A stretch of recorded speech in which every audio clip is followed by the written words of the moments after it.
Ассалаумағалейкум. Бұл Тасқара деген жер.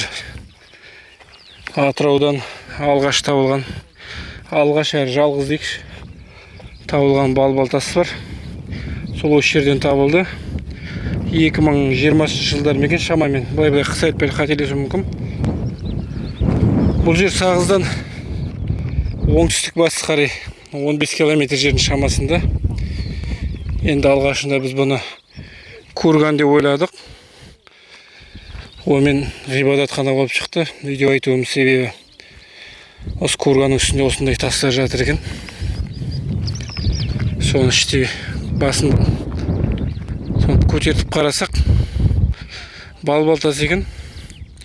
Балбалтасы көзі бар, ауызы бар дегендей. Сосын сол қазір ол балбалтасы қазір Атырау облысы музейінде тұр.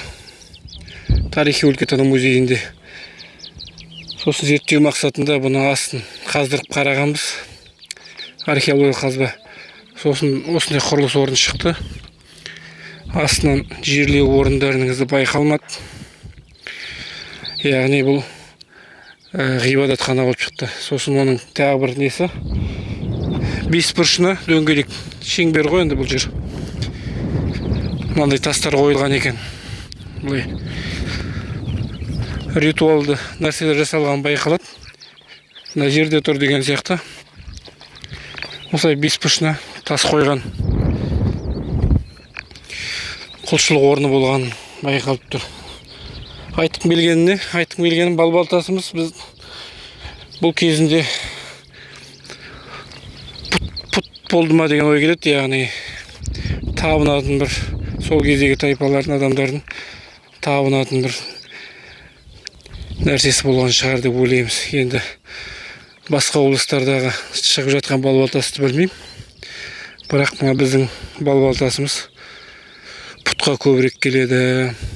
Қазір өлкетану музейінде сақтаулы жалпы.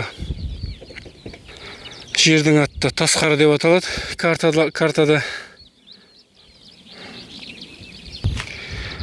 Енді ескілік жерлердің нәрселер, жәдігерлер осы Сағыздың айнасынан табылып отыр. Мысалы балбалтасы, алғашқы балбалтасымыз бұл.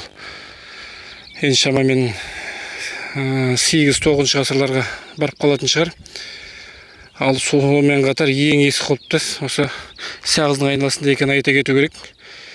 Бұлқылдақ деген жерде Қырғын төбе деген төбе бар. Соның үстінде қорым бар.